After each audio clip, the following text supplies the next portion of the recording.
my name is Woody. This is Change in the House of Pods, a podcast about Deftones.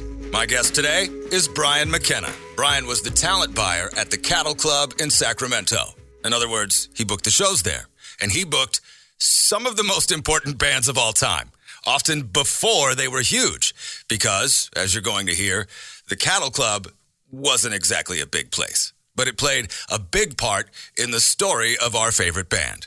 If there's a where in the story of Deftones, it starts at Cattle Club. Or Steph's Garage. I don't know. I'm still working out the screenplay. It's where they cut their teeth. And to paraphrase Jonah Matranga, when he and I spoke about the Cattle Club, he described it as a place where bands from Sacramento could play and be on the same bill as the Smashing Pumpkins, or Alice in Chains, or Primus, a place where you could see Mr. Bungle, or Green Day, or Tool. Tool opened for Fallacy and Far. I mean, that's crazy.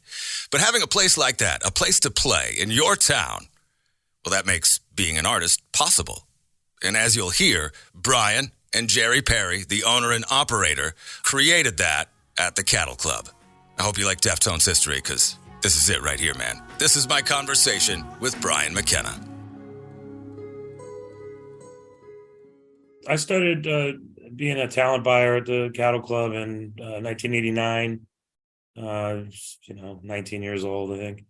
And my job was primarily booking touring acts, but then I'd also seek out local acts so I'd have to put them on the shows, because back then, it wasn't the package deal of today where the whole 3 or 4 band bill is dictated by agents and managers. They would have one support act, and then we would be able to put on one local or regional act that would help sell some tickets, get people there early, and then it was good because it left the scene with something, because then that band, if they impressed the touring band's crowd, then those folks would come out and see the local band the next time they played. And so there were different bands, Deftones being one of them, Cake, there was a band called Kai Colm, where Fallacy was another one. All these bands were able to get in front of those crowds and take some of the crowd with them. And then, so they built as bands, as regional bands, they were able to build their audience that way, and while helping the show out as well.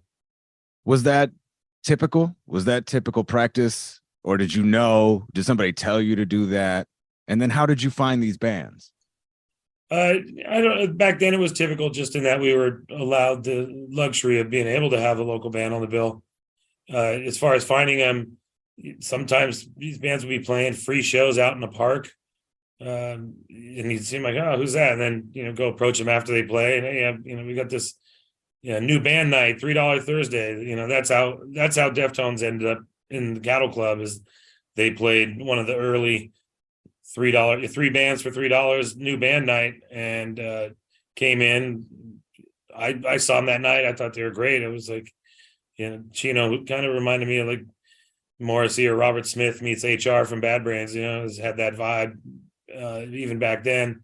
And the band was great, and they drew a decent crowd. And so we were able to, I think they played maybe 1 or 2 new band nights, and then we started putting them on to open for different touring bands and wow. bands in the area. Really? So they went from a couple of $3 that part alone blows my mind. See a Deftones for $3, $3 3 band nights, a couple of those, and then all of a sudden you were like, all right, yeah, they can support whatever national act we decide we want to throw them on the bill for. We'll put them on. Right. Well, I mean, we still had to get them approved and all that, but the approval process wasn't as tough back then to get locals on a touring band show as it is now.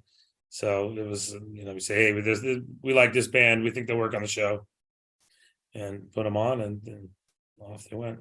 So how long had the Cattle Club been in operation at that point? When did the club open? Cattle Club opened in 1989. Deftones had started playing in 88, I believe, just high school band kind of thing. So the two intersected almost right away. Yeah, they definitely were gaining popularity locally, just as we as a club were. Wow. What was the club prior to opening in 89? A number of things, but primarily it was Sacramento's first gay bar. And that, if you look at history with club venues around the country that would allow the edgier type of music, they were typically, whether they were gay bars, they were Asian restaurants, they were, all kinds of things. I mean, if you look back at, the Mabuhay Gardens in San Francisco, famous punk rock room, that was a Filipino restaurant. And if you just through time, all the different edgy clubs, it's how we were allowed to bring in bands that other people weren't doing, or that they might have been scared of doing, because these rooms were already kind of edgy, and they were cool with letting us do what we felt we needed to do. Wow, that's awesome. That's such a wow. I had no idea, first of all, that the Cattle Club, I mean, I probably had read it at some point that the club had opened then, but I didn't know all of that backstory, and I certainly didn't know that the Deftones like were there so early in the club's existence. Like, that's right. Well, blowing my mind. Prior to being Cattle Club, it was called Club Me, which some other guys started. Actually, some guys who still work in the business. As one guy, Greg, was the production manager for Green Day and a bunch of other acts over the years. He and his partner at the time, promoting shows, they were doing Club Me, and they kind of handed the torch to us when we started doing Cattle Club. They moved down to Los Angeles and started being players in the sound and light game. So that would seem to be what they gravitated towards. Okay, and when you say handed the keys over to us, who's us? Myself and my former partner Jerry Perry. We started the club together with a woman named Lisa Moraga, we started out that way. He knew a lot of the local bands. I knew touring bands from going to the Bay Area all the time and seeing these different acts play, and so we just kind of carved out our niche and said, okay, I'll do this, you'll handle the local stuff, I'll handle the national stuff, and it just really worked. It worked out well. And you were 19. What was the legal drinking age in 1989? 21. Which the bar manager, when I finally did turn 21 and I came in for my free drink, he told me, F you, you've been drinking here for a couple of years now. So I don't think he ever knew I was that young, was the thing. Oh, that's too funny. That's too funny. Wow. Had you any idea what you were in for, what you were doing, what you were creating? I'd been going to shows since I was 11 or 12 years old, so I was definitely into the idea of live music. And I went and saw my first concert that I paid for my own tickets for, and everything, mowed lawns in the neighborhood to save up the money, was to go see the Police in Santana at the horse track at the State Fair grounds near here. And I saw that. I was just blown away by the whole thing, and I didn't necessarily think, oh, this is what I'm going to do for the next however many years, but it certainly put me on a path. Yeah, truly. Something about live music. Were you a musician? I played bass. I wasn't terribly good. I'm still not terribly good, but I have a decent collection of basses at this point. Of my different heroes out there, I've kind of gone along, and when I've seen deals out there, I've bought different basses that, the one like Sting used to play, the one like Geddy Lee used to play, whomever. Totally. Yeah. Wow. What a trip. Okay. So then you found Deftones for a $3 3-band night. Tell me again, how did you hear about Deftones, and were they playing a free show somewhere? I knew a couple of the guys in the band because they were like crew guys for other bands in town. So right. Stefan was guitar tech for a really great guitar player in this town called Mike Farrell. He's been in a bunch of different bands over the years, currently in a band called the Losing Streaks that does pretty well. But Steph was his guitar tech, riding his BMX bike to the gig with his guitar slung over his shoulder, and he'd be checking. I can remember him doing sound check, and sometimes with his guitar when he was done with Mike's guitars, and so that was sort of thing. And then other guys, they'd been in. I think one of them was in Fallacy prior to that. There's been some changes, but in the lineup of Deftones, obviously, over the years, but it's pretty close. Yeah. You got like, yeah, this one's an old. This is an old one from. This is actually from probably around the fur period. I think. Oh yeah. Oh Everybody yeah. looking like young men there. Yeah, I know that one. But yeah, I have older ones, but that's the closest one. That's super cool. So, you were responsible largely for booking the national touring acts. Correct. Who did you book? Can you tell me who came through? Lots of different ones over the years. I mean, we started the first tours. Bands like Nirvana, Smashing Pumpkins, Primus. We had Alice in Chains and Mookie Blaylock, which became Pearl Jam after the NBA slapped them with a cease and desist for naming their band after one of their players. So a lot of bands like that. I mean, we were doing Fugazi and Bad Religion and all different. Looking over at the wall, I have one collage of all that, so remind me. But yeah, definitely. We mixed it up with everything from the modern rock, punk rock. I mean, we did a lot of the shoegaze bands. I mean, we had Blur play there when they were not very big. Lush and Ride and Slow Dive, all that sort of 92, 93 British shoegaze stuff. We did plenty of that. And then, everything else in between. Man, that's incredible, especially to think about all of those bands at that time. And it sounds like the club it worked right away. There was no slow start or trying to make it happen. It feels like to me it was up and running. It wasn't an overnight success by any means. I mean, we had good shows out of the gate because people were hungry to see good live music. I mean, we were still out there, multiple nights a week, staying up all night, putting posters on telephone poles with staple hammers, and yeah, dodging all sorts of different things. I mean, it was sort of quasi legal. It wasn't illegal at the time, so that was our first real advertising before we bought radio or print or anything else. We were postering all over town, and it seemed to work. Everybody now thinks that social media is also great and everything, but I think the word got out just as well, if not better. Sure. A few of us out there tagging poles all night. Yeah, I was thinking about that and like what kind of marketing you were doing, but I suppose too, in a sense, like booking these local bands was maybe the best kind of marketing, right? Because you were bringing in people who were actively looking to engage in a music scene. Or can you tell, is that what there was? Because I'm often finding myself thinking about the scene and all of these bands from Sacramento that seem to emerge through your club, and how diverse and how eclectic all of them are. What can you talk about that scene? Back then, we could be eclectic in our booking style too. All the bands didn't have to sound the same. I mean, there were shows that Cake played on the same bill as Korn and Deftones.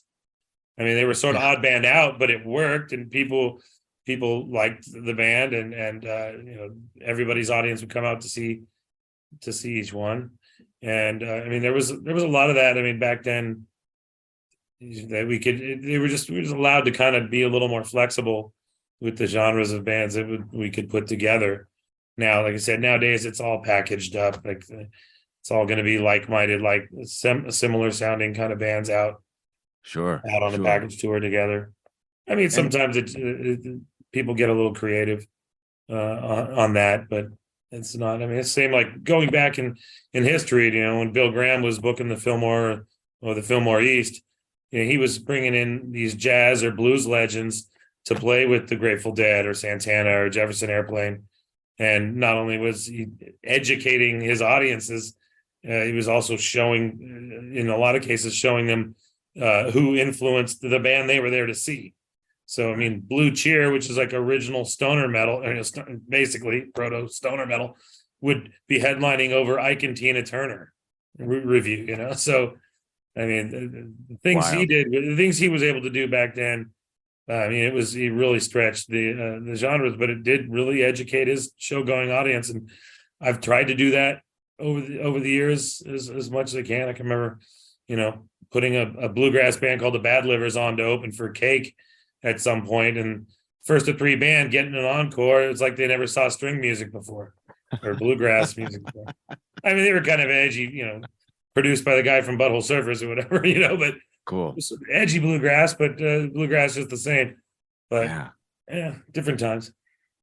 Wow, that's so cool. And that's really, I mean, that's your taste, right? That, I mean, you're just deciding, okay, this would be cool. These bands are available. I would, right? That's just your taste making that happen. Yeah. Somewhat. Yeah. I mean, I like a lot of different styles of music, and I don't think, if you can expand their musical horizons by putting on something they wouldn't have gone out to see themselves, maybe now they like that. Maybe now they'll go dig a little deeper and, go check out Dr. Ralph Stanley or something. Bluegrass didn't start when Jerry Garcia and David Grisman did Old and in the Way, Peter Rowan. I mean, it's a great record, no question, but there was a lot of guys up in the Appalachia doing it a long time before. So, man, wow, that's really, and you're 21, 22 years old putting these lineups together. I mean, was there anyone, was there another club in town or anyone offering you guidance in any way, or are you just? It was for Jerry and I, it was pretty much earn what you learn. I mean, he and I both had some experiences in booking things in the past, but it was, the bands we were managing out of high school, that sort of thing. That's sort of what led to the Cattle Club formation, was that that I started booking and managing different bands that I liked, friends of mine at different clubs around town, and being treated not very well by the people who operated those clubs. And it certainly gave us a base of what not to do, and just take care. And that's sort of something that I've tried to keep in mind the whole time, is treat people how you'd want to be treated, and you could usually be okay. Yeah. Wow. Can you talk about the space itself of the club? It wasn't a terribly large room. I think legal occupancy was 185. I think we called it 350.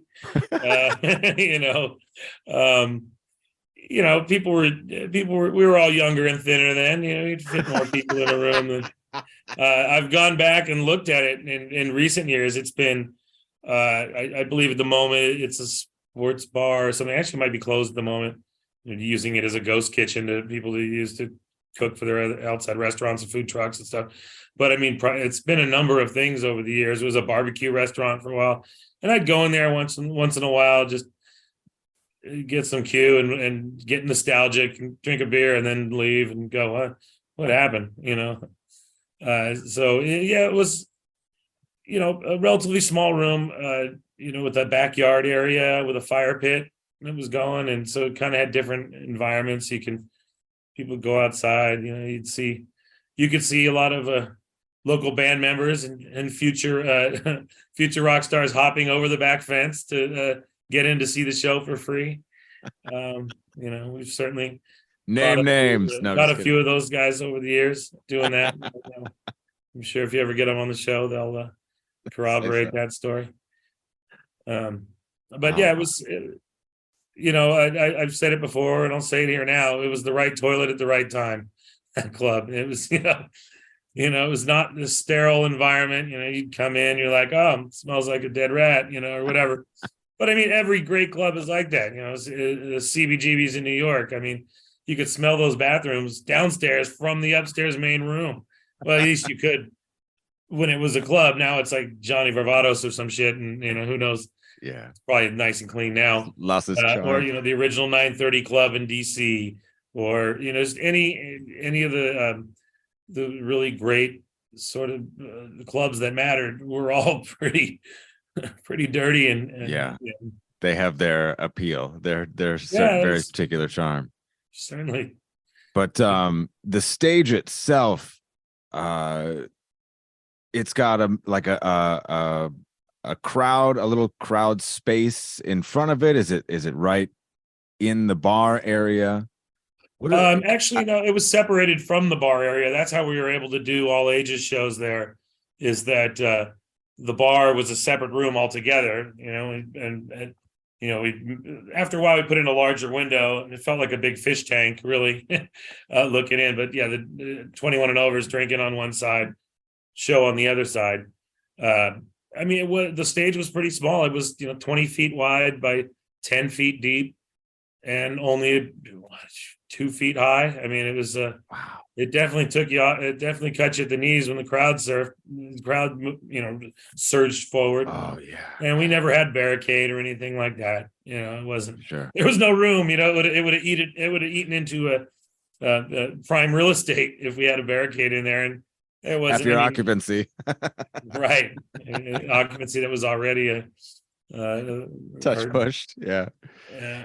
I've seen obviously plenty of videos on YouTube. I've watched different performances from the club, but it's never really given a full sense of the space. Those videos were there. Do you recall a lot of videos or many videos are people recording there? I mean, obviously that was early 90s. Yeah, I mean, there was not a lot of people recording per se, because not everybody had a camera, had a video camera on their phone. There was a gentleman by the name of Shane Stacy. He recorded. He had the over the shoulder big VHS recorder and camcorder, and he recorded a lot of the early years stuff there. So if you look it up, I'll get you his information. He's actually got a site and everything. But I mean. Nirvana and that Montage of Heck movie that came out a few years back, they used his footage, some of his live footage from the Cattle Club in that film. But also, I mean, there was a lot of Primus out there. There's a lot of different ones from those early years before he moved out of town for a bit. And so yeah, there wasn't a lot of people doing it, but we had a video camera posted up side stage, really mainly to catch if somebody had got on stage, dove off, got hurt or something, basically to cover our ass. It was also just to kind of keep track, have a library of stuff, because Shane couldn't be at every show. And so we had that. And then now in more recent years, there's a guy goes by the name of Taper Jim. He's taken our side stationary camera and the Shane's camera, which was moving out here, put them together, cleaned up the audio, made it like it was a intentional 2-camera shoot, which it never really was. But I'll send you the things, the links to both of their. One's a Facebook group and the other's a YouTube channel. But you can kind of get an idea of all that. Totally, yeah. That would be great. I would love to. I mean, all of the bands that were through there. I mean, that's historic. It really is. Not everybody was cool with videotaping. It was, we always, so he would always ask. Shane's typically he would always ask permission rather than beg forgiveness. But there was sometimes he was trading. He trade his tapes. The deal was if you sent him 2 or 3 VHS tapes, he'd use the 2 to record on. He'd send you one full of whatever you wanted from there. And unfortunately, there's a few people out there in the world that took advantage of that and then took those and bootlegged them and sold them. He never did that. That was never his intention. But yeah, there was one, sort of a legendary modern rock show in '92. It was of Buffalo Tom, Pavement, and Sebadoh.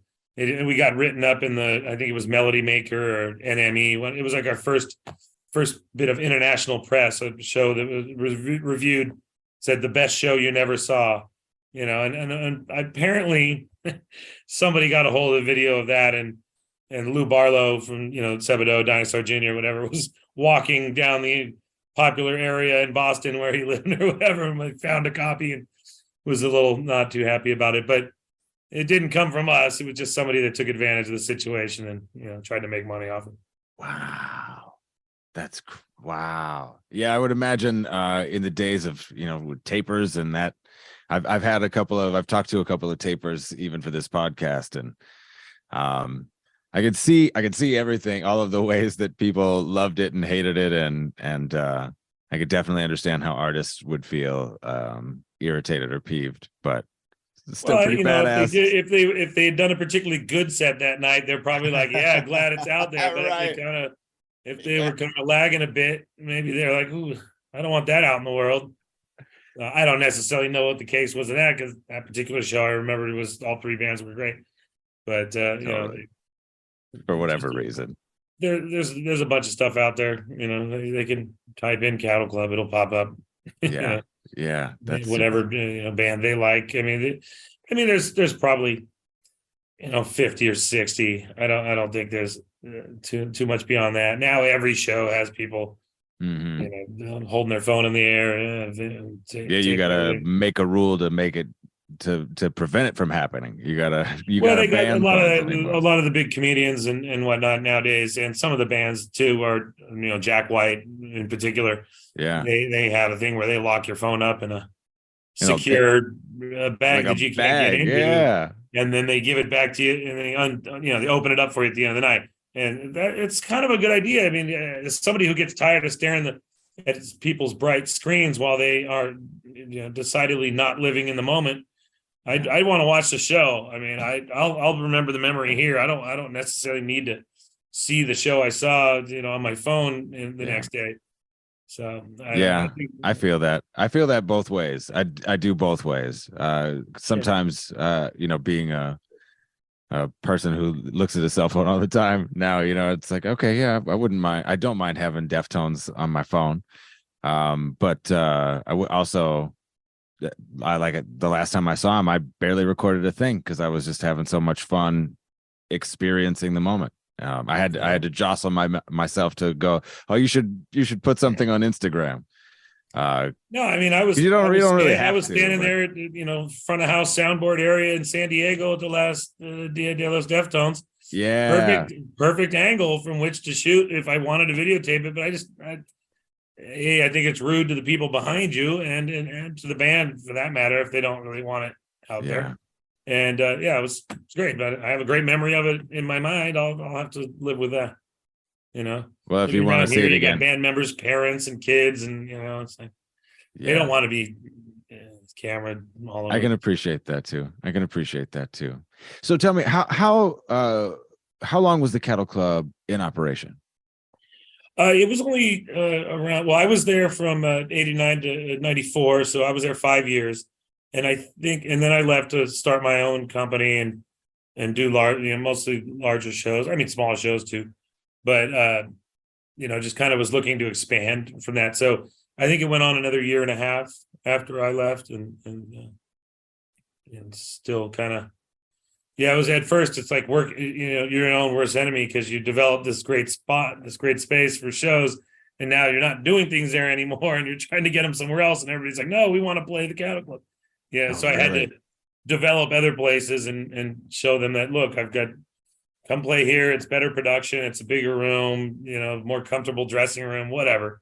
So that became a thing for a while. But we went on or doing bands like Oasis in '94 at a club that was smaller than the Cattle Club. It was like 250 people.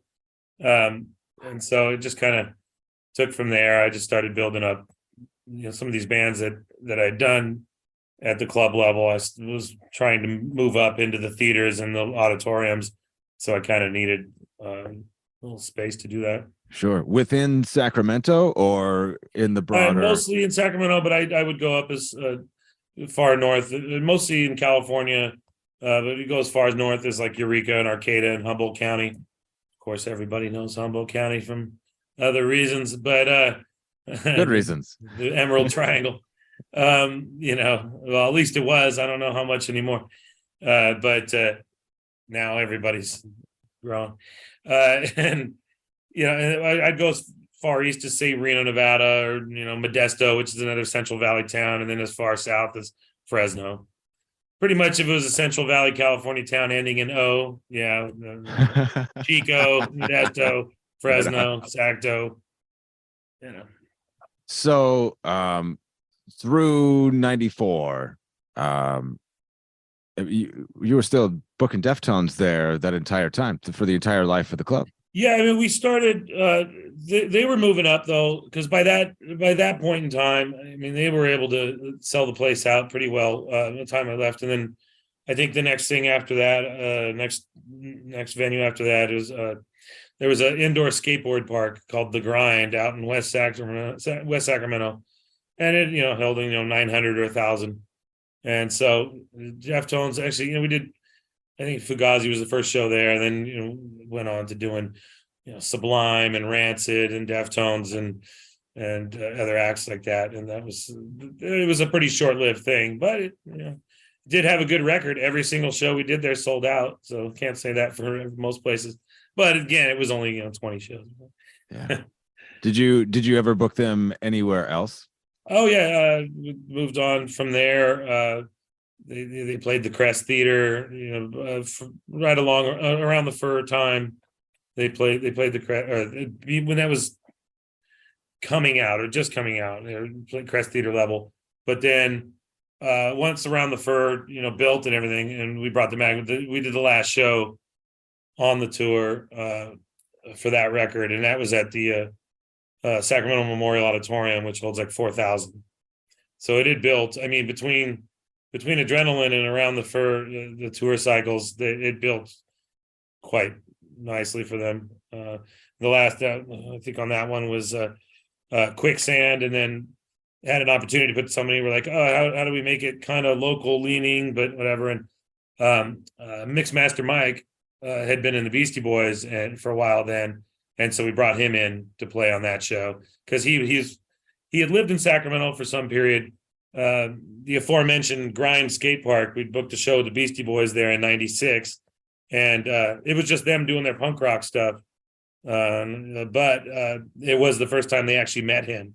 He came out with the local music writer from the local paper here, and he'd already been talking to him, sending him tapes and that.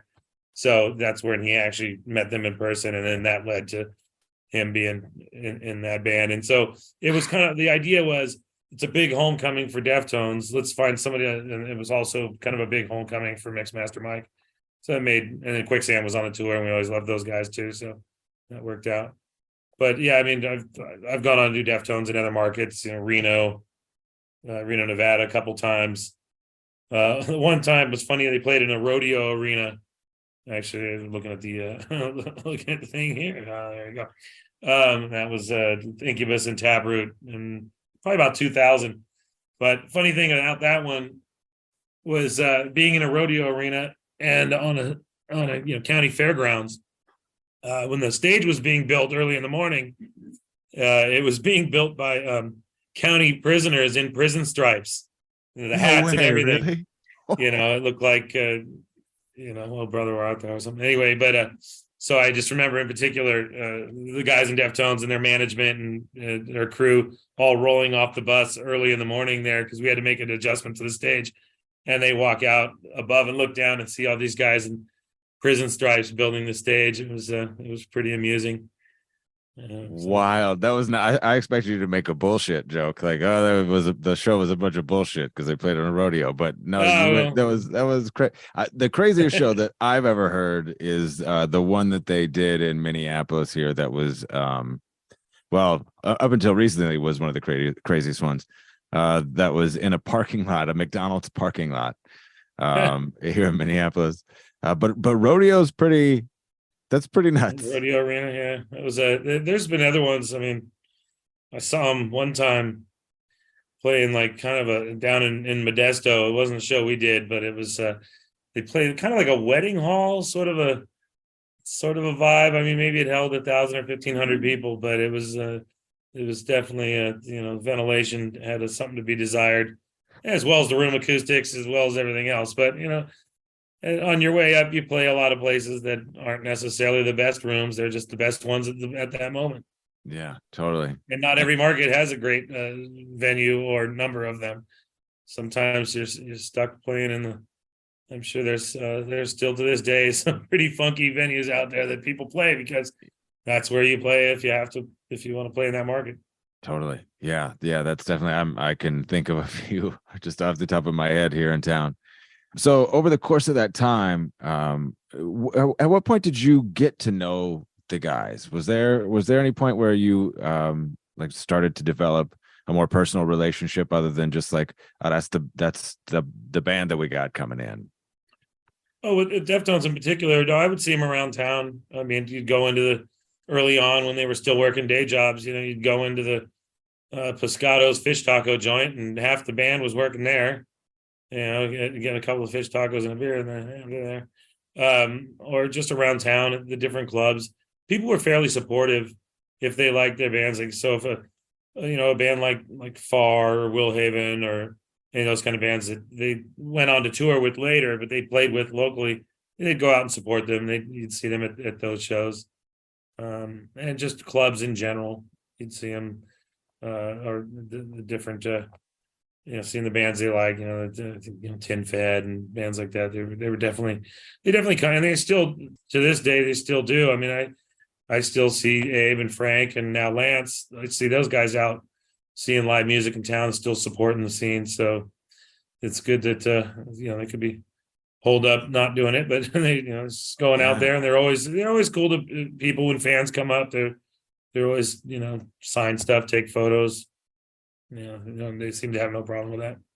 That's such a trip to imagine that you are growing up in this town, working in this town where you go to Tower Records, or you go get fish tacos, or you go to, I don't know where the dudes from Cake worked, but you go into the bookstore. He worked in the bakery at a like a morning breakfast joint. Really? Yeah, John did. Yeah, actually, so did he was working in the bakery, and two of the dishwashers were Zach, who ended up being in Team Sleep, was one of them, and now he's in Death Grips and all that. He's one drummer. And there was another guy named Mike that was a drummer in a band I was managing at the time called Crash and Brittany, and he's gone on to be like a world-class chef and restaurant owner. And so everybody got to start somewhere. So what comes first, the drummer or the dishwasher? Do I gotta go be a dishwasher in Sacramento to be a badass drummer, or do I prefer the term hydroceramic technician. I think that's I've done that myself. I started, that's how my earliest jobs. I still do it to this day. It's the only way I get any peace and quiet. Nobody wants to mess with you when you're washing the dishes. Correct. I'm certain of that. Oh man. So over that time, you got to witness firsthand the audience build. Can you talk about that in watching Deftones? I mean, you have to feel at least partially responsible, right? Like for helping them develop and giving them a space to exercise and to work on this craft. Yeah, I mean, we definitely not only just liking the band personally and musically, it was a thing of we always try to push up, build up the bands from around here, them included. And there's aforementioned Cake, and there was the Groovy Ghoulies on the punk side of things, and there was all these different bands. We were able to Fallacy, who Abe used to play drums with at some point. I mean, I had them open. We had them open for everybody from, Mr. Bungle to Smashing Pumpkins and all different bands in between that. And so it was just always a thing of trying to build up our local bands. And it helped the shows too, though. I mean, the local bands would definitely bring out a good crowd and early on and get people out. So sometimes they'd be outdrawing the touring bands. I mean, Fallacy and Far, those mentioned before. There's one show in particular I had brought in a young band called Tool for $100, to open for them, because I knew the guys in Tool were all in this band Green Jello. So they were a spin-off of a puppet show band called Green Jello, who was a lot of fun. And so, the manager of Green Jello and Guar was like, oh yeah, Danny and Paul and those guys, they got this. And Adam, they got this new band. They're kind of getting a buzz around LA. Okay, well, bring them up, put them on to open for Fallacy and Far. And they I mean, although all three bands were good bands, I'd say Tool kind of sucked all the oxygen out of the room for a bit there. People were picking up their jaws and like going, "Who the hell's this?" You know.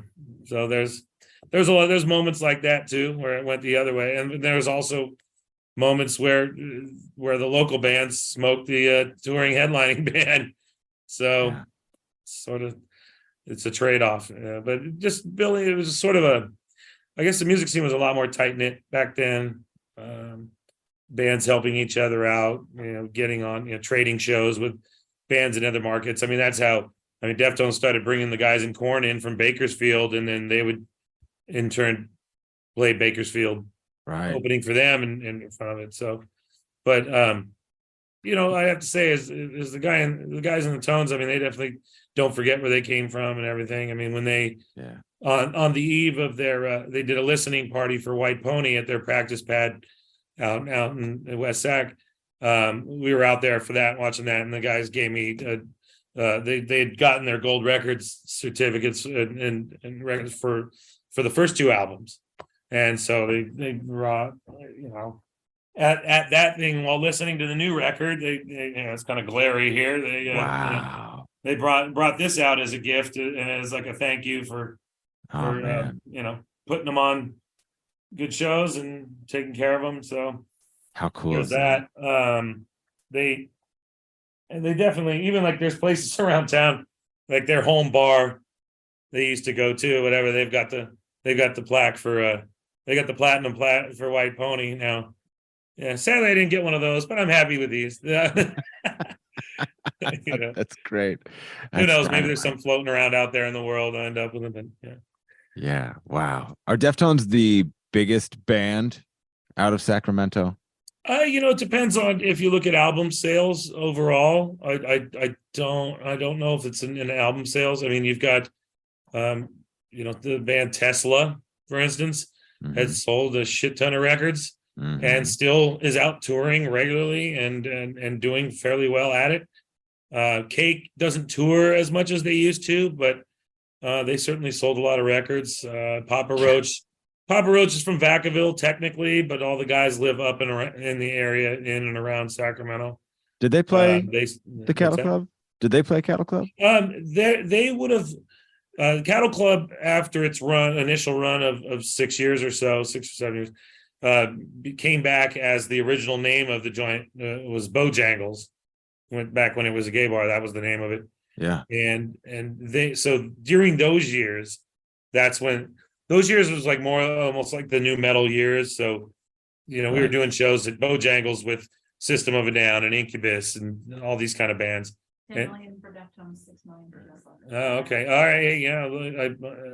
My lovely girlfriend here is reminding me that 10 million records for Deftones, 6 million for Tesla.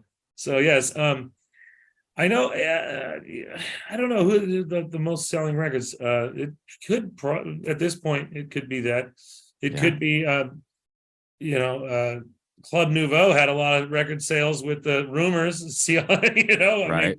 I don't know how many units Death Grips are moving, but they seem to be popular. Yeah, they're doing but okay. I'm thinking Deftones probably in terms of record sales, and I would think in terms of ticket sales at this point. Sure, they would be the largest band from the region. But did they come back and play Bojangles? Did they come back and play? They, I want to say, we did shows, but we did 2 nights with them there. I think they were warm-up shows. I mean, I can remember getting the call 24 hours out. They needed a warm-up show before going to Europe and doing festivals. So they needed to play a live show. And hit me up seriously 24 or less hours before the gig. And I got them in this little place called the Capitol Garage, and it was tiny, maybe 200 at the most. I mean, packed. Wow. And so I remember them playing that as a warm-up show prior to leaving for tour. But yeah, I mean, nowadays when they do warm-up shows, they need a larger room because they have, larger production. Sure. So they can. But yeah, they did. I think on a couple of different occasions came back and played Bojangles for 2 nights. I know that I remember, I guess it was still Cattle Club at the time. I know when the 7 Words was recorded. The video for 7 Words was shot there at Cattle Club with the gold lame drop behind the stage and everything. Wow. That's badass. Was that the first music video that was shot Shot there? I'm sure local bands had shot some there prior, but that was the first one that I remember a national release. So were Deftones then the first band that sort of that you recall sort of taken off with some national some wings underneath them? Yeah, I guess in our era, I mean, Tesla certainly was out there and playing pretty big, playing. Yeah, I guess I meant that like from bands that you were booking for. Oh, in the group we were booking. I mean, the first band that kind of took off that was a band that we took under our wing was this band called Kai Koln, and they no longer play, but they're still around town. They once in a while they'll come out to do like a benefit show. Like for instance, when my old partner Jerry had a stroke a few years ago, we wanted to raise some money for him so he didn't have to worry about rent and all that kind of stuff. And so yeah, Kai Koln came back, and a lot of other bands from that Cattle Club era came back and played, and we raised a bunch of money for that cause. And so they'll come out and do things like that. But I mean, I remember the Kai Koln record release show at the Crest Theater. They were the first one to headline the Crest, which is 950 seat old 1940s deco kind of theater, and Deftones were in the middle slot on that. And I did get offered Rage Against the Machine for $100 to open that show, but they ended up going with a band from Berkeley called the Blue Chunks instead, because that's what they really wanted. And so the Blue Chunks. Can't win them all. That's a great name, the Blue Chunks. That would have been like 92. Hey, it's Woody for the Hair Restoration Institute of Minnesota. I turned 40 this year, and more than any other birthday, I felt like this year I deserved to really treat myself. And above all else, the one thing that I really wanted to do for me was fix my hair. I started losing my hair 20 years ago. It was awful. I loved my hair. Losing it was miserable. I hated the way it looked and having to hide under a hat for family photos. Then I went to the Hair Restoration Institute of Minnesota. They're the #1 hair transplant clinic in the Midwest with hundreds of 5-star reviews. And getting my hair restored was actually a relaxing experience. It was sort of like a day at the spa. There was no pain. It was really fast healing. I mean, I was back on the air in just a couple of days. Whatever your hair loss, whatever your goal, they have the surgical, non-surgical, and cosmetic options for you. Schedule your free consultation at hrimn.com. That's hrimn.com. So with all of these bands, especially, I think about all of these big bands, bands that eventually became large, there had to be a lot of influence there. Did you see because I know Deftones didn't take the stage from day one, and they were great. They matured, they got better with time and repetitions and practice. But do you recall seeing anybody and going like, Deftones are doing what they were doing the other night, or anything that they were like, wow, that's something? I mean, nothing too obvious like that. I mean, like I said, with the Deftones, for me, I'd gotten a Bad Brains vibe early on, and they were one of my favorite bands. I mean, yeah, right. But and that was a band I was into since I was 12 or so, and then come to find out those guys were into them as well. I mean, though a little bit later, like I was probably in around at Rock for Light in '83, and they were in it, Quickness in 88 or whatever. But yeah, I mean, they're still fans. I'll show up. The funny thing is, I mean, I noticed a lot of that influence in them, and I mean, nowadays I'll run into Abe out at a bar or club, and he'll be wearing some Bad Brains stuff, and I'll be like, oh hey, so we still support the band, or try to help support the bands we grew up on. But I mean, there was nobody too. It wasn't like an obvious, like, oh, they're doing what that band's doing. Yeah. I mean, I have a theory, and I don't know how, if it's out there too much there, but there's the song that won the Grammy off of White Pony for the Deftones, to me sounded a little bit like Will Haven, who I knew they were all friends with, and they were toured with a bunch. because it was like more hardcore and more, it was kind of unlike a lot of the other stuff that was coming out of off that record. Like that's a brilliant, in my opinion, that's a brilliant record. That's like a perfect album. I mean, I love all their albums, but like White Pony, when that came out, we were just like, they had kind of moved up to another level in terms of production on the album and everything else. I mean, I think Terry Date did it as well as the other ones, but it was just like, wow, it just, because it was like all over the place. It was like trip hop in there. There's hardcore, but I just remember when I heard that song come out, I'm like, wow, it kind of has like that Will Haven, screamy hardcore vibe. Yeah. And they didn't really, and the funny, they didn't really play it live that much from what I remember. Like it was sort of like it wins a Grammy, and then this one's gonna get shelved, shuffled into the thing, into the set list a little bit. No, but I don't necessarily know that was a conscious thing, but I remember hearing that and thinking there might have been a little of that Will Haven vibe in it, and I could be wrong or I could be dead on. Who knows? Yeah, that's cool. But as far as bands from around there, I mean, they would come and sing on their different stuff. I mean, Jonah from Far would sing on Deftones stuff and vice versa.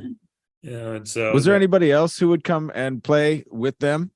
Because I'm definitely I've seen Jonah guest on songs plenty of times. Right. Was there anybody else? I mean, obviously there, in the studio they'd have guests, you'd have Maynard sing on Passenger and things like that. But I mean, that didn't happen locally. I never saw anything like that happen locally. I definitely seen Jonas sing with them on multiple shows, the ones we did with the bands together up in Reno or Sacto, and he'd come out and that. But there was not I guess there was most of the guesting. I guess it kind of like Team Sleep kind of had more people coming and going. Or there was a little more of that communal music thing going on there. Oh, but then you got Crosses, which is Sean from Far and Chino. So I mean, they're even things going back to those original days of them, the bands that they were playing with 30 years ago, they're still friendly with and they're still doing projects with to some degree, it seems. Yeah. That's what I guess I'm maybe driving at or chasing a little bit, is to find out where they were being, what was impacting them, and like what kind of things as they were developing and growing, within the scene, like in Sacramento, playing, to 400 people at best. What kind of things that they were being drawn to, and all of that is interesting to me. But it sounds like they have been, and it's sort of what we've always suspected and what we always sort of discuss, is that they were authentic to their earliest influences and continue to be. It's always been Bad Brains and The Cure and Morrissey and Depeche Mode, like all of those things. Meshuggah anymore, all of those. Sure.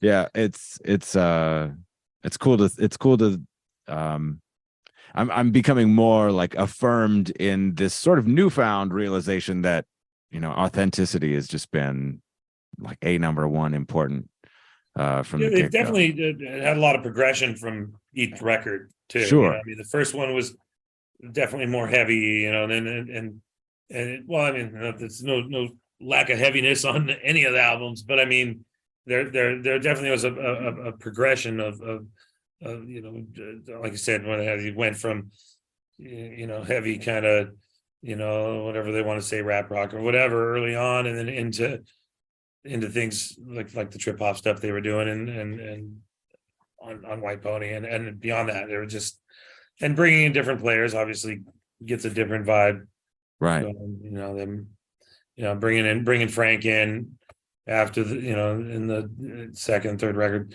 just it brought a different vibe and sound into the band as well. And I'm sure. And you mentioned Lance, who's a Sacramento native. You've seen him playing around town, it sounds like, for a long time. Many years. Yeah. He's in different bands in town. He was in a band called Trapped in Suburbia. Which was almost like a ska punk thing to some degree, and then he was in after that 847, which is some of the same guys, and that was decidedly not ska punk. But no, I remember putting his bands on with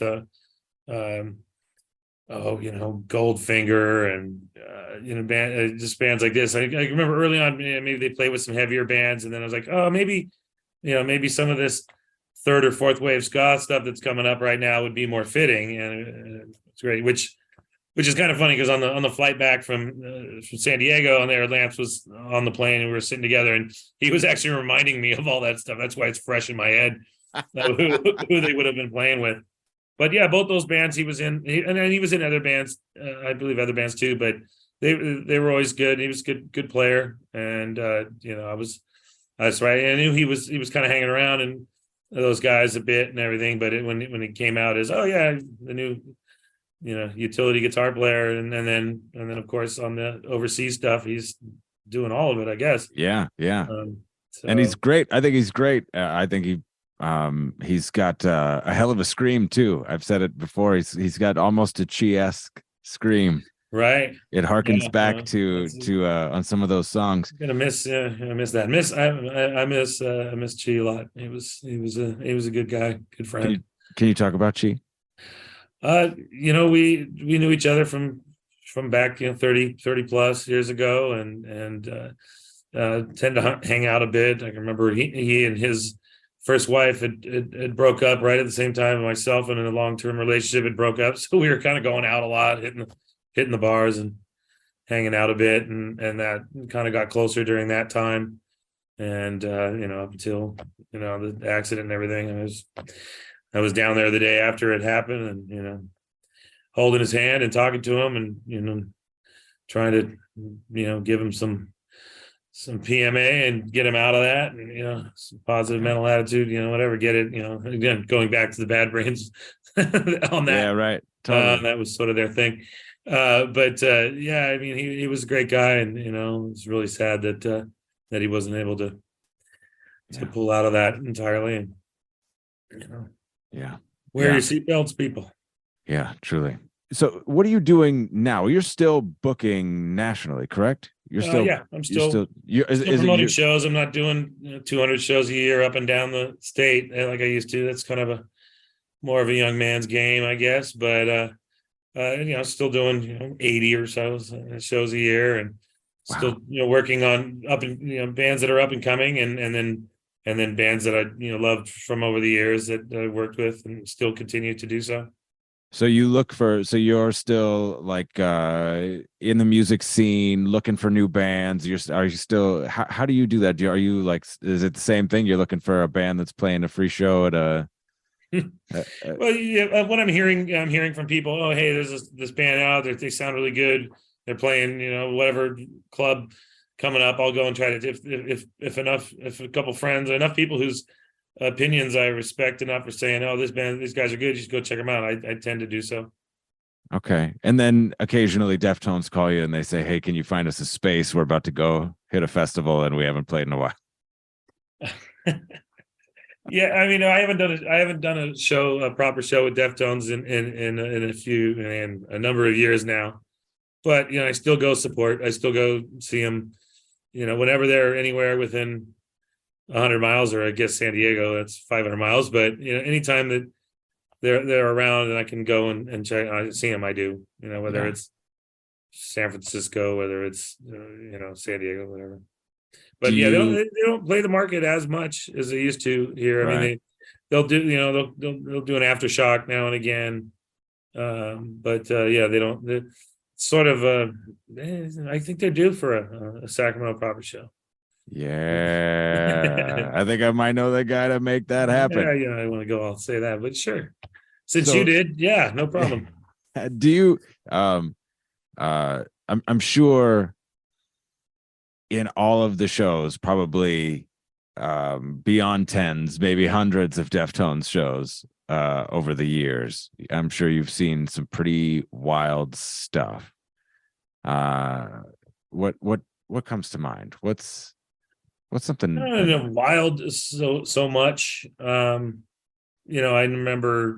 I can remember going to see the warm-up shows for the White Pony tour. We're down at the Phoenix Theater in Petaluma, and they're Hetfield's there hanging out back when he was still drinking, and him getting all drunk on Coors Lights, because I mean that's probably what was back there. That's tends to be what always was in their backstage areas most of the time. I mean, they had better beer too. Obviously, all the Belching Beaver stuff that's come out. That's But I remember him hanging out back there, getting pretty hammered, and chatting those guys up. I don't know if that ever led to the. I mean, they did some shows with Metallica. I think they did the Summer Sanitarium in 2003. Yeah, that one. Yeah. It probably would have been around that time.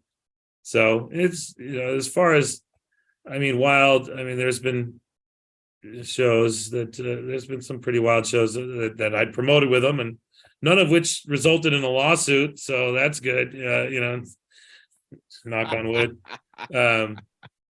There's only been a couple of those though, right? There's only been a couple of those in their career that were questionable. Yeah, I mean, there's more ones I heard about. I remember there was one in Arizona on a radio show, which is sort of famous, that they were playing before Typo Negative, and then crowd got all worked up into a lather and started tearing the PA down, and the show had to stop, and Typo didn't get to play, and so then there was this beef with that afterwards. I guess the hotel bar, like one of the Typo guys goes after Chino or something, blaming him because they didn't get to play.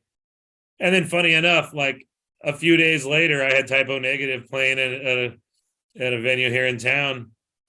And they knew that there was going to be some retribution from the local fans. And so they hired on all this extra security, and, I had to bring on extra guys. And the funny thing with that is, like, it's like they messed with our friends. So it's like I wasn't feeling too hospitable. But, since I'm promoting the show, we still take care of them and what their needs. They get the extra security they needed, which they probably did, because there were some people that came down there looking to, fight them or, cut their bus tires or whatever. Right. And we made sure that didn't happen. At least it didn't happen under our watch. It might have happened at a hotel later. Who knows? Yeah.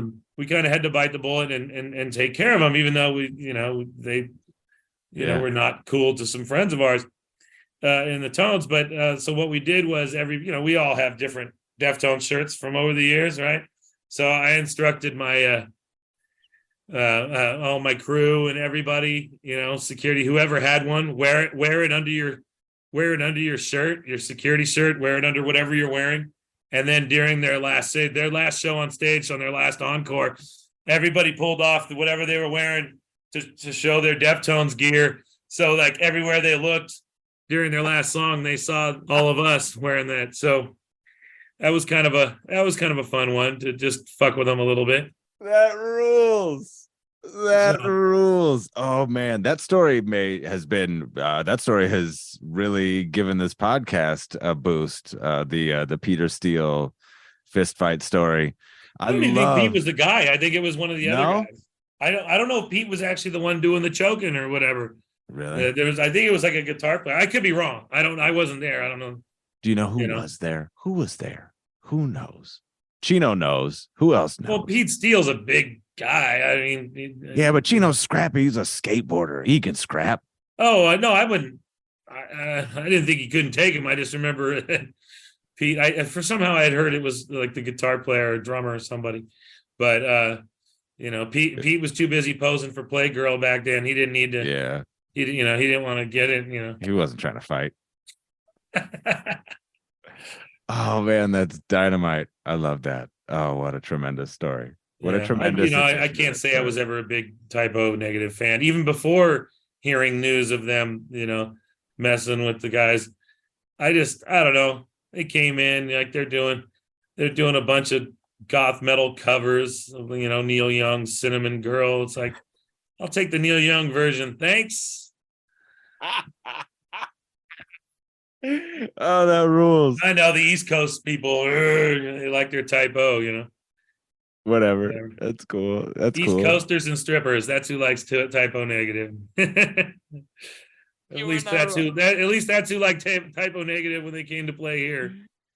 Word, you're not wrong. Oh, that's so good. I love the t-shirt thing. I love that. So you've got solidarity. You got to show solidarity for your your boys. You said you've got books of all of the posters. You've got books from like old Deftones posters and whatnot. Do you have? I do actually. I put one together. I put one together to give to the guys, but just hasn't happened yet. Oh yeah, where because usually when we run into each other, it's out and about. It's in the streets, and So I'm not carrying around an artist portfolio book full of old posters in my back pocket. But no, I do have one. I do have one here in this poster room here somewhere. I just need. That's so cool. I love the idea of putting together a book for it, but I don't think I would have enough for a book. The fact that you've got the book is pretty rad. It's really, I mean, it's 20 pages. It's not still 27 pages. Yeah, but those pages, that's pretty remarkable. And I sent you those pictures of those posters that were made, and you said that those were made. Those were made after the fact. I mean, the block lettering from the posters came from one of our old posters in the Cattle Club years. But the background of the graphics that's on those things, no, that's definitely not. Those are, I knew those were like a reprint or not an original thing, but I just thought it was cool that they existed, that somebody was like, man, I want to create something artistic that was inspired by this event at this place from this time that was special. And that to me was what I thought was the coolest thing about it. But the posters that you've got, I would imagine, can you tell me about them? Are they, Are they most of them are those old block letter telephone pole, able to read the band's names at 30 miles an hour, 40 miles an hour. That's what we used to do. That was our main thing. Yeah. We didn't get more artistic with different poster artists and all that, the full color stuff until way later. So the stuff I have I have some stuff that was later on that was, the poster artist did, but primarily most of the stuff I have from them is, block letter on, fluorescent paper. So you can see it at night and see it at 40 miles an hour. So. Yeah, that makes perfect sense. The other thing that I was curious about that you mentioned t-shirts was the merch. Did they sell merch at those shows? I mean, they did. I mean, they had some limited early on, but it got more and more. I mean, what I liked about it is they were, even once as a large band, they always put Sacramento on, underneath it. I've got windbreakers and that, just they're always seemingly proud of their town to put it on their merchandise. That's not everybody really does that. No, Tool doesn't do it. I know that. They do a little bit. I've got some working shirts that they gave out at the end of when we did Tool shows when they were bigger. They give them out to the crew. And those on the sleeves say Tool Los Angeles, California. Oh, okay. I stand corrected. I'm sorry. Maybe they were inspired to, I just totally I don't think there's any of... love lost between Maynard and the town and LA. I mean, living out in Arizona growing wine grapes. It's not exactly the easiest region to grow wine, I got to think. No, but he's Maynard and he can. So why not, right?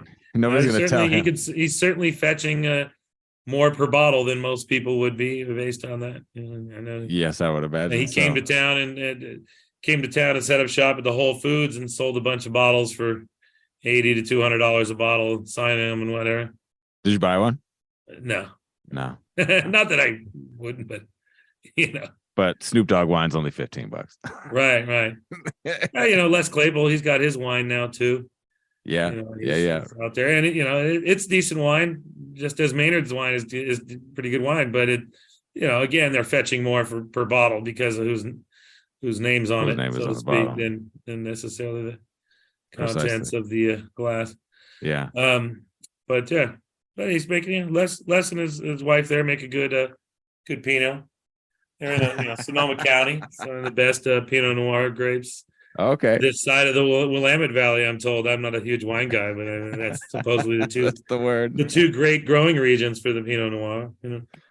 So I don't know what the special varietal is in the desert. I mean, those vines got to be struggling with that heat. I don't know. Maybe I'm sure whatever it is, it's got a lot of notes. Probably too many. Yeah, right. Too many notes. And nice prog rock reference there. Man,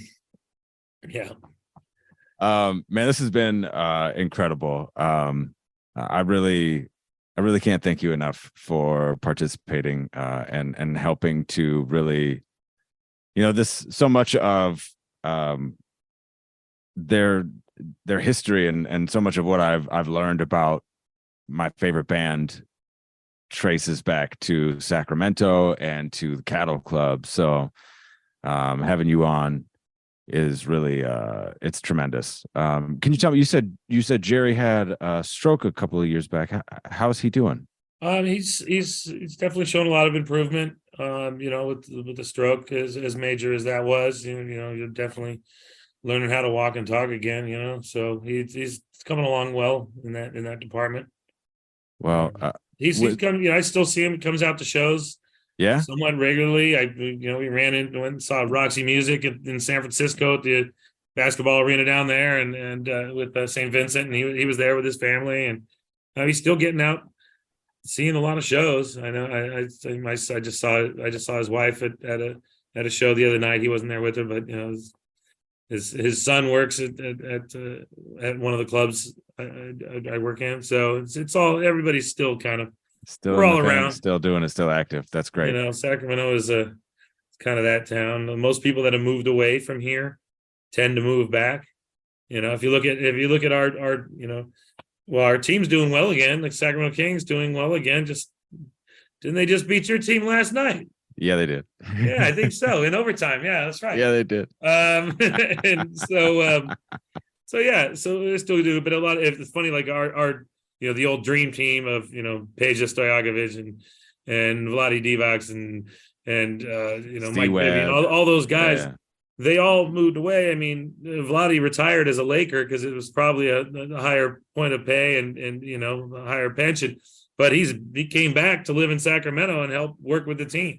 Yeah, Peja's back here. A lot of that dream team of guys that weren't from here, moved back here after they retired from the NBA. And they say there's something to it. There's like, if you live in a town like ours with the confluence of two rivers, you're destined to return there. I think it's a native thing. I don't know for sure, but it certainly happens. I've known a lot of people who have moved away to LA, New York, wherever, and have moved back and are doing things here in town again. So, hey, we'll see. We still got 3 of them living here and 2 of them not living here, but maybe they'll be back. Certainly come visit. They got everybody's got family here and comes visit. That's badass. Yeah, I would love to. I would have loved to have like seen a practice set at the Spot or any of those. There's just so many things. Sacramento. That's just it's sitting around, watch them practice a set, and then sit down and have Steph put on that R. Kelly video with all the different. It's like a soap opera, whatever that thing was called. The Trapped in the Closet. Trapped in the Closet. Oh, he knew. He was. Nobody wants to claim R. Kelly now, but for obvious reasons. But I remember seeing that for the first time over at the Spot. That's incredible. Watching that, I thought it was one of the funniest things I've ever seen. It's like this. It's so weird, like crazy soap opera. You couldn't tell Kelly he was wrong because he's R. Kelly, right? Just let him roll with it.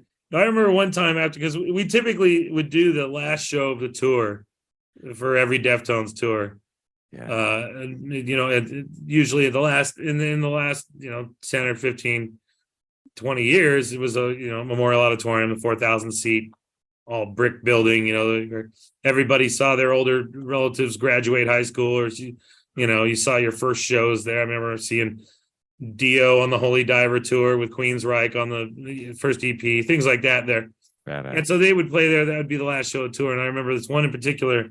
Can't remember if it was White Pony. I think it might have been, but I do remember them. Having on their rider a very expensive bottle of scotch, it's $150, $200 bottle of scotch. And I wasn't, I was like, no, I said, no way they're drinking that every night. It was like $200 bottle of scotch. We'll see if they absolutely have to have it. But I'm like, I remember when those guys were, 99-cent country club 40s, at the Safeway, so they came up, but I'm like, I'm not going to buy that. So after the show was over, we all ended up going back to the spot for like an after party, and they just had shelves lined with these bottles of Blue Label, Johnny Walker Blue Label. I'm like, glad I didn't buy one. They got like a whole treasure trove of them sitting here. Oh, So that's super just save funny. them, you know what I mean? Save them all from the tour. Using the writer to stock up. Brilliant. I was just like, see, that's why I didn't buy that for That's you. why I didn't buy that. That's great. Oh, that's tremendous. Oh, dude. I'm not saying they don't deserve a fine scotch. Sure they do. Sure, yeah. But not on you that night. No, not that particular evening. Yeah, they got their 200 person family guest list instead. Yeah, I would that was imagine. always the thing is of those shows is I knew enough of the family members from going to barbecues at Chino's house. Well, Chino's ex-wife, his first wife, was my assistant for a couple of years in the 97, 98. Word. And so we'd be over there all, different times and over there for barbecues and that. So I got to know a lot of the cousins and aunts and uncles and everybody. And so that was the thing. I would go, they'd have this, they turn in this guest list, this mile-long guest list, 200 names or something. I'm like, I can't do that. But, I can't, it's taken away from your capacity. So I would go to the front and just hang there. And then when the family members come up, I'd walk them around to the back, put them in the back door, take them off that list, and then got the list down to like a manageable number. So that had to happen a couple of times, But when you know everybody on the list, it makes it a little bit easier to go pop. Yeah, it makes, hey, how you doing? Hey, walk with me. Walk this way. Yeah, come this way. And then you're able to put the tickets up, and then you can sell those tickets. The band makes more money. Everybody makes more money. Yeah. Not counting against capacity. Even if the capacity is 180 people larger than the. Yeah, well, that was a different one. This is 4,000 capacity, and even that the list was long for a 4,000 capacity. Yeah, it used to be long for that. But yeah, great talking with you. Yeah, I'm sure there'll be things I remember, better stories. I mean, I've got a lot of different stories from over the years. Some we can't air here. yeah, I would imagine. Well, we can always do a follow-up episode if you can remember more stuff. We could follow up. I remember one time doing when they wanted to do MTV Cribs because they were doing really well, and so MTV Cribs wanted to do this thing over at Chino's, and so he didn't really want to just be that walking through the rooms. Hey, look at all my stuff, Yeah. But he's like, all right, so he threw a big barbecue, like a party, and had, the rest of the band members and a bunch of the friends and family over and everything. And the only rule was, if you guys are going to be smoking, just, try to keep it out of the cameras, try to not be so obvious. Now it's so funny because now it's legal. Now they have a damn box set of weed products, which I don't have one of those. I'd love that, actually. I bought one. Did you? One. Yeah. How much was it? It was not cheap. And of course I live in Minnesota, so it's not exactly legal here yet. We're on our way. I think this year we'll be fully recreationally legal, but it's not quite that way yet. So whatever it goes to the voters, it usually gets passed. Yeah. Just like a big doobie. Fingers crossed. Yeah. But it's great. It's great. The whole package is great. I wish there was more. For obviously, I haven't checked it out. I mean, $100. I used to have a thing where, so I remember long enough ago where Steph used to make fun of stone. People. Yes, because he didn't. People who enjoyed smoking weed. I don't want to say us stoners, but he used to kind of make fun. You're of all that, and then years later, now he's like king of the stoners, right? I know. But time changed on. So when we go down to see him in different places, wherever it would be, we get to smoking some J's and everybody would tap out because he always has really strong, be real Kush, whatever. He's always got something super strong that he smokes constantly, but only takes a couple hits to get most guys done. And so I made it a point, though, because of those old days of him making fun, I will stay there and smoke it down to the nub with him. And it just to make a point, everybody else is like, oh, I'm out. And I can't, I got to remember the old days, And so I remember doing that one time in San Diego, not at the Dia de los Deftones, but at some big radio show.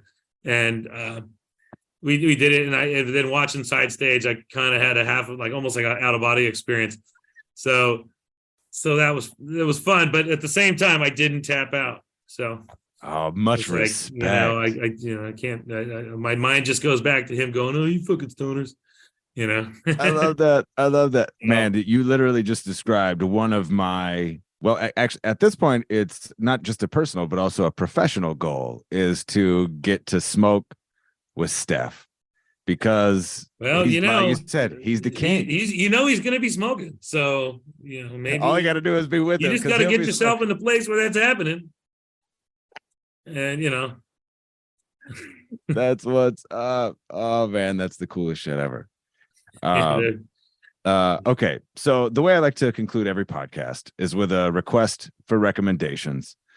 This is actually based on something that Chino said on a podcast once, that the only reason that he tweets out links to songs that he likes is because he thinks that's the coolest shit that he could share on social media. So in that spirit, and I think this is great because you're a music guy and you're looking for new bands all the time or what, but you certainly don't have to put me onto music. It doesn't have to be music, just anything at all in the world that you think people should check out, spend time with, give attention to. It can be music for sure. All three could be music if that's the way you want to roll. If it's art, if it's not art, anything in the world you think people should spend some time with. Can you give me 3 recommendations? I would probably go with bands that we did have through during those Cattle Club years that just stuck with me. That now I go see whenever I get a chance, or if it's still even a possibility. There's a band from Chicago called the Jesus Lizard, noise rock, so to speak. Touch and go records through the night. Had them many times, play the room, and throughout the '90s, and then now they come out. They only do maybe every handful of years they'll do a run of shows.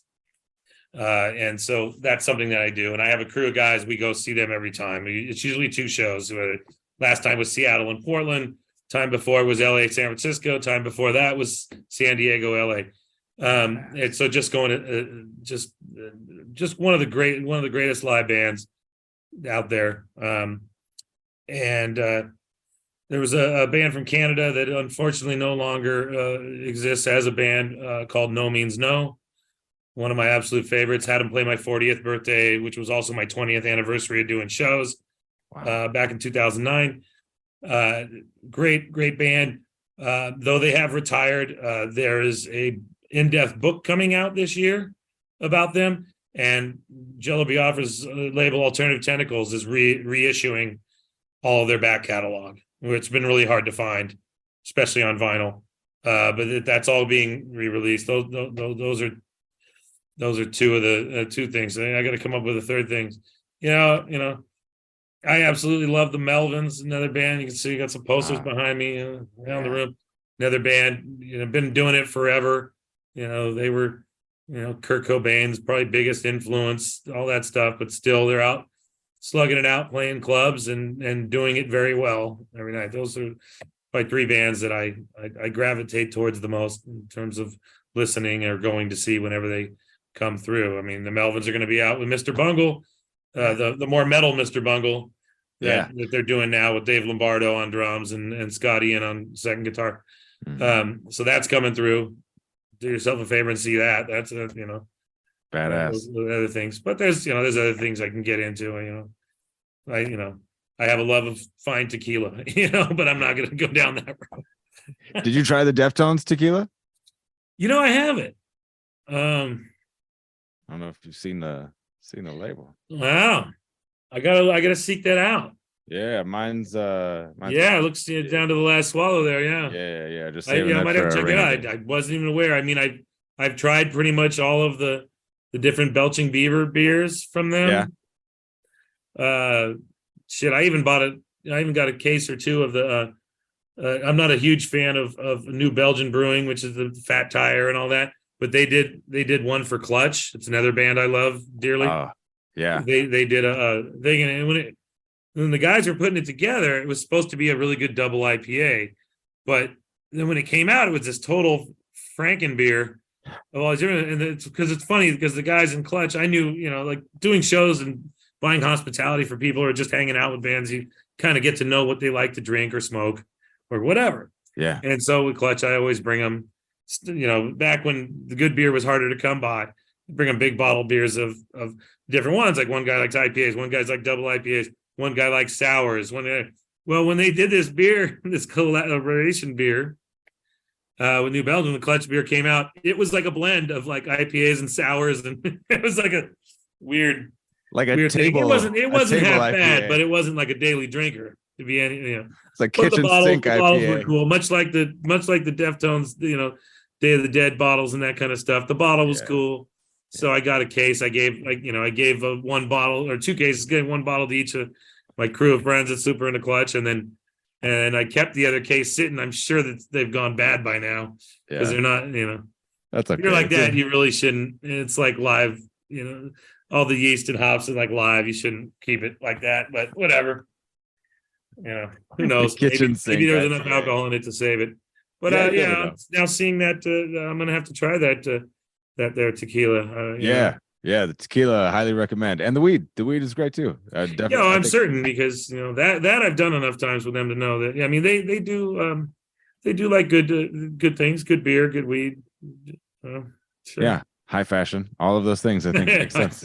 Yeah, it's funny around town now. Like both Chino's sons live here, of course, and they both do DJ sets. Yeah, one's more into the synth related stuff, was Christian because he's got his band. You probably saw him down in San Diego. And then Jacoby, who I've known since he was a toddler, because when he was a year old, 2 years old, he was crawling around the house where my home office was because his mom was my assistant. So it's funny to see all these guys now. They're grown men and they're off doing their things. And Jacoby's really into he's really like a historian of old OG Sacramento punk rock, because he gravitates more towards that. So there's a band called Tales of Terror. They never got super big nationally, but they did have a big impact. So, and he's really into that band. He actually just did for somebody's life celebration, they did a Tales of Terror tribute band where he played in it along with some other guys. Tales of Terror, it's funny. If you look through history, like in Kurt Cobain's list of top 30 bands that he put together way back when, Tales of Terror was on it. They influenced bands like, the Melvins, when they did their covers album or their tribute album, they got Flipper on there. They got Tales of Terror on there. Soundgarden guys, Guns N' Roses, Duff was, Duff came from the punk rock up in the Northwest. Seattle. I had him in town with this Neurotic Outsiders band years ago playing a club, and it was like Steve Jones from the Sex Pistols, John Taylor from Duran Duran, Matt Sorum on drums from the Cult and GNR, and who else was in that? Well, and Duff singing and playing guitar and bass. But John Taylor's a better bass player, so he played most of the bass. But no, I took it. I drove him to the radio station for an interview, and first thing he said, getting in my car, he's like, "So Sacramento, what's up with Tales of Terror?" So it's like this band that had this influence. They only played like 3 shows in the Northwest, but every one of those band members from those Mudhoney, Nirvana, Soundgarden, all those bands in Melvins were at those shows, and they had this huge impact up there. Wow. So actually, I got a friend who's doing a documentary about that band, trying to show that they were kind of the missing link. They were the band that because I don't remember the song on the early GNR record, but it's a straight Tales of Terror song, Oh, word. And it's apparently been somewhat admitted to, but not, I don't know, not lawyer wise. But yeah, so this band from here had this huge impact. So anyway, getting short story long, that's Chino's younger son, Kobe. He's like super into that band and really trying to be a historian and digging up all kinds of stuff about them and other bands from the scene in the early 80s when I was just starting to go see shows myself. Yeah. So it's kind of cool. They're both interested in music and playing music, and certainly decidedly different styles of music. Yeah. Yeah. But the historian aspect too of that Jacoby's, I relate to that entirely. Like that's what this project is it's in a sense, it's sort of a history project. It's sort of digging into, sometimes I feel like Indiana Jones, like I'm looking for the grail, whatever that is. I don't know what that is, but it does raise questions, and I've thought about that too. Like what was if the Cattle Club was the scene, and these were the bands that were circulating in that scene and in that environment, like there had to have been something that and I knew about Tesla. I'd heard of their success before, but obviously it makes sense that there was a punk scene, that there was other music going on, that there was other things happening in Sacramento. Obviously, if you were here in this poster room, there's one half of a wall that's just all those old punk shows that we grew up going to see. I started it with that, and then just kind of went from there. When you were legit, like that's when you said I started going to shows at 11. So you were going to punk shows then when you were the first 11 or 12. 12. I think 12 was like the first. I mean, I think I saw like Beatlemania or something right after John Lennon was killed, and I was 11. And then when I was 12, then I went and saw the Police, and then from there I was going to see bands like X and Circle Jerks and Dead Kennedys and all that, so that was kind of part of the progression for me. I was leaning more towards that. I mean, obviously I grew up listening to, Rush and Black Sabbath and Led Zeppelin and all that.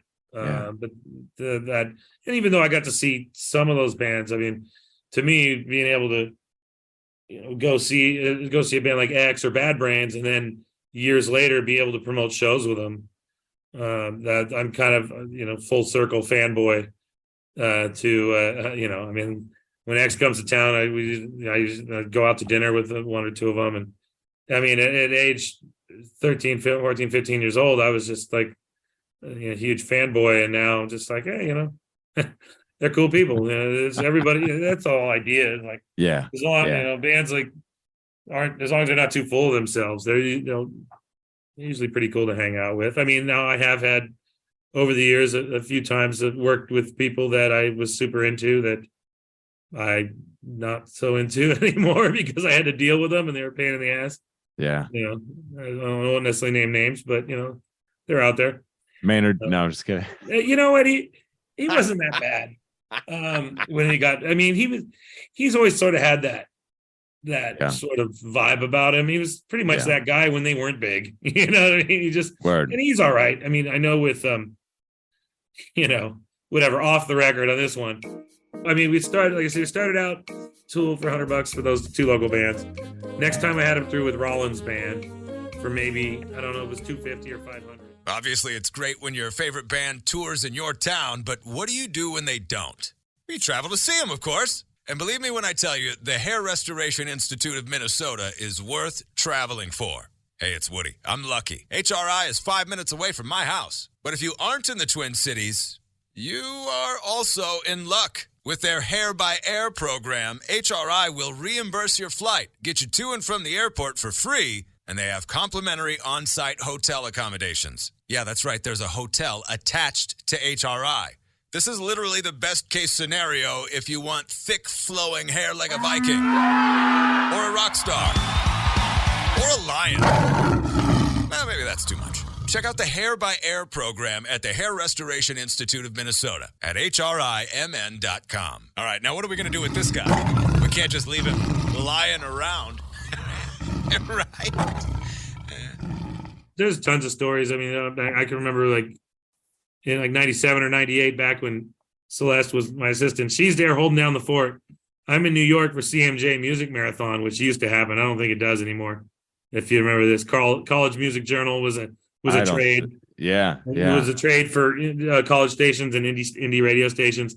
And every year they would throw this thing in New York City, and every band would be playing. All bands you hear on mainstream radio, bands you hear on college radio. Just it was like a South by Southwest kind of deal. Cool. And so I remember being out there, and Deftones were out there for when Madonna, they were on Madonna's label. Yeah. And so on Maverick, and it was also the same week as the VMA, the Video Music Awards. Okay. And so Madonna's throwing this party at some nice sort of posh joint on Park Avenue, and it's like, and so like we're sitting there at a table with the guys from Deftones, everybody's walking in. Hey, it's David Lee Roth. Hey, it's the Worm. What's his name? Dennis Rodman. Yeah, Dennis Rodman. It's like sports stars, rock stars, supermodels. Everybody walking in, right? You know, I can remember like Crazy. what's her name? Winona Ryder. I was on.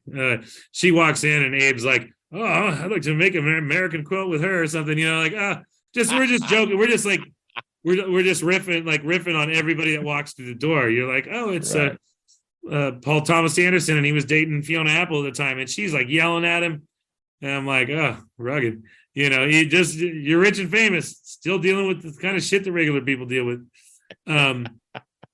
Yeah, it was just a funny thing. Like, Totally. being at this thing, just sitting down, it was free food, free booze. And so we're just like ordering 2 drinks at a time, or just like, hey, because it takes forever. And I remember, going upstairs, waiting in the line for the restroom. And there's like Claudia Schiffer, Naomi Campbell, like all these supermodels and shit, and just, probably going in to powder their nose or whatever, Right. whatever. You're like, I'm in the wrong line. It was just kind of a funny thing. And I just remember Celeste, she thought it was funny. She's like, "Oh, I'm here holding down the fort, and you're hanging out with my husband and his buddy and his band." Whatever. It was just, she didn't care. I see her all the time still. I just saw her last Sunday. She's great. Oh man, that's cool.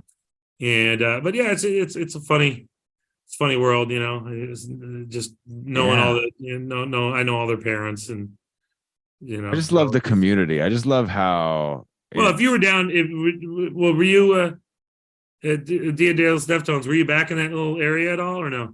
No, I didn't. Oh, okay, because that's like old home week. It's what shows in Sacramento, like the shows we used to do with them at the auditorium, were like. Yeah. Or any shows we do with them, but the whole family just comes out. Cousins, they all come out of the woodwork. They. Yeah. And but yeah, so you go down there and see Icky, Chino's dad, or you see Debbie, that's his mom, and that's why I go down to those things. Besides loving the band, and they put together a good festival and good bands and everything, it's kind of like old home week. Yeah, you go in there.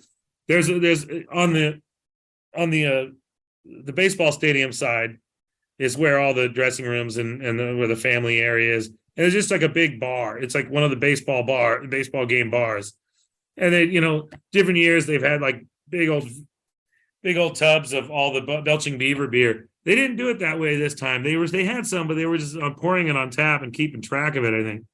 Because in years past, there were just these big ice tubs, just, cool, full of all the different ones. Like, there's Mexican lager. Oh, here's the IPA. Here's the double, And right. I kind of liked it better when the cans were free flowing, a little easier. But yeah, it is kind of fun back there. You just see all the old friends, all the old, That's so they cool.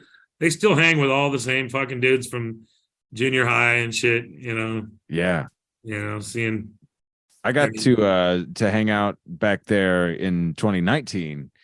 Okay, yeah, I was down for that one too. And it was I think just like the fan, it was like the fan backstage, like the fan VIP. Oh, okay. Like that little area. It wasn't whatever, but still it was like I remember sitting there after, because it was part of what it included was like the little meet and greet. So after the meet and greet, we're down there in a little there was some concession or whatever in the backstage.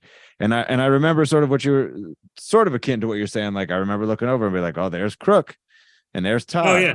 And it was like, oh, smooth, like, wow. And then Chino and his mom came through. And of course, everybody bum rushed Chino. And I was like, I already got my little meet and greet, so I'm good. I'm not going to bother him. But it's like, he's just bringing his mom through to get a snack. Like, totally. That's so cool. Yeah, Debbie's cool. I like her a lot. And it's funny. Whenever there was a little pizza parlor down the street from my house. I used to go there all the time, and and see Debbie and Antonio's stepdad. Over there, just random. I mean, you just randomly see people at these things. I mean, you definitely see them at the shows.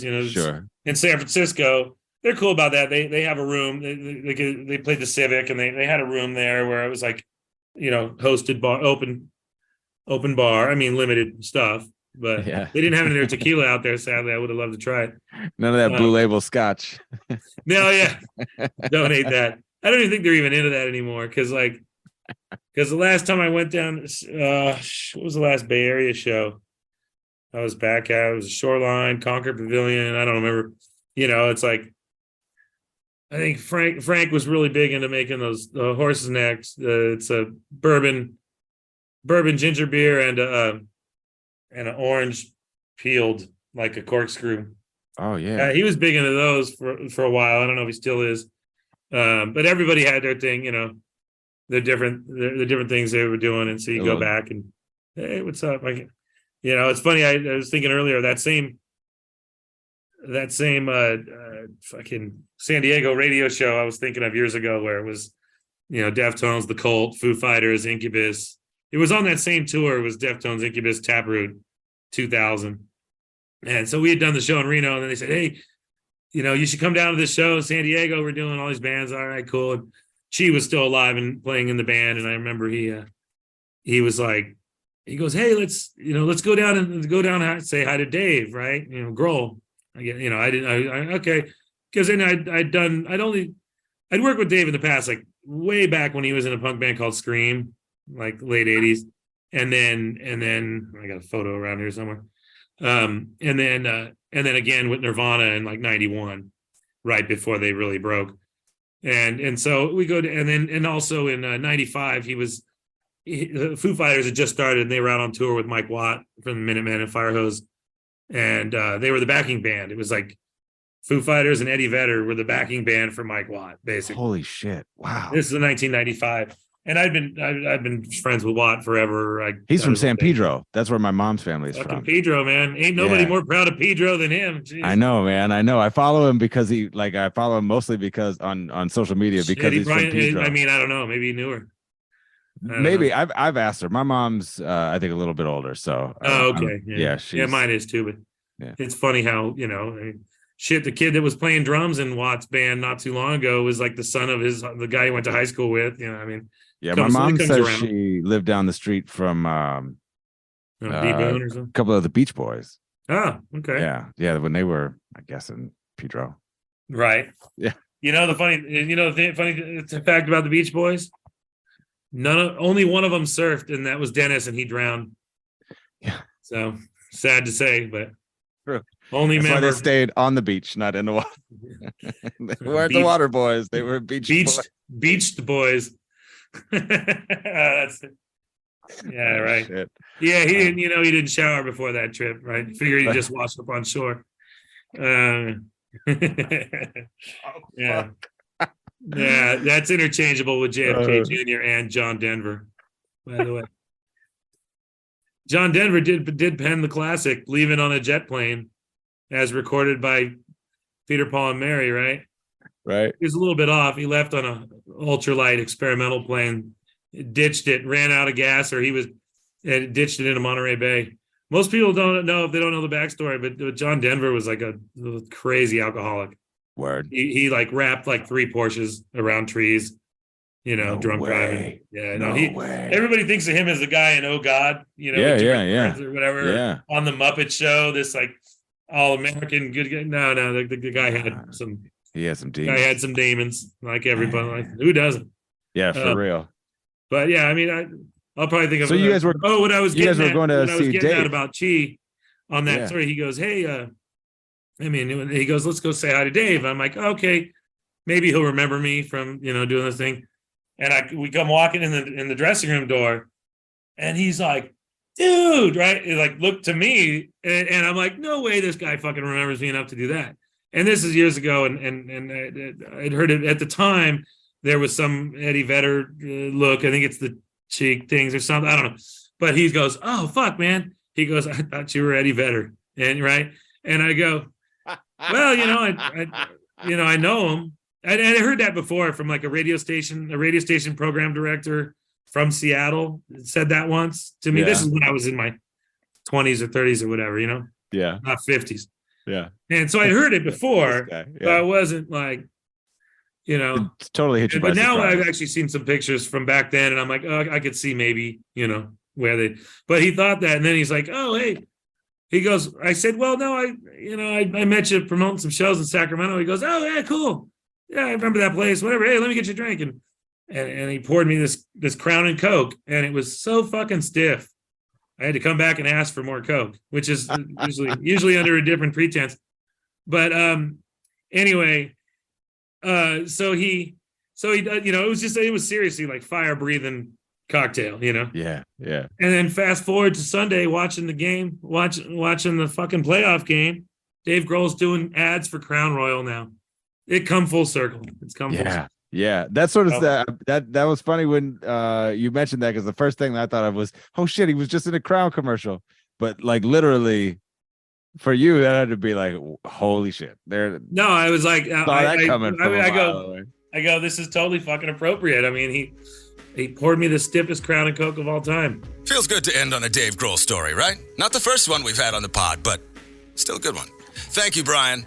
We're all indebted to you for giving Deftones a place to play, and Far, and Will Haven, and No Doubt, and Papa Roach, and on and on and on, but especially Deftones. I also want to thank Dave Park for putting me in touch with Brian. I'm extremely grateful for your help. This podcast is better because of you gentlemen. My name is Woody. You can find me on Instagram and Twitter. I'm at Woodbruh. If you want to talk about my favorite band, hit me up. Thank you for listening to Deftones, and thank you for listening to Change in the House of Pods.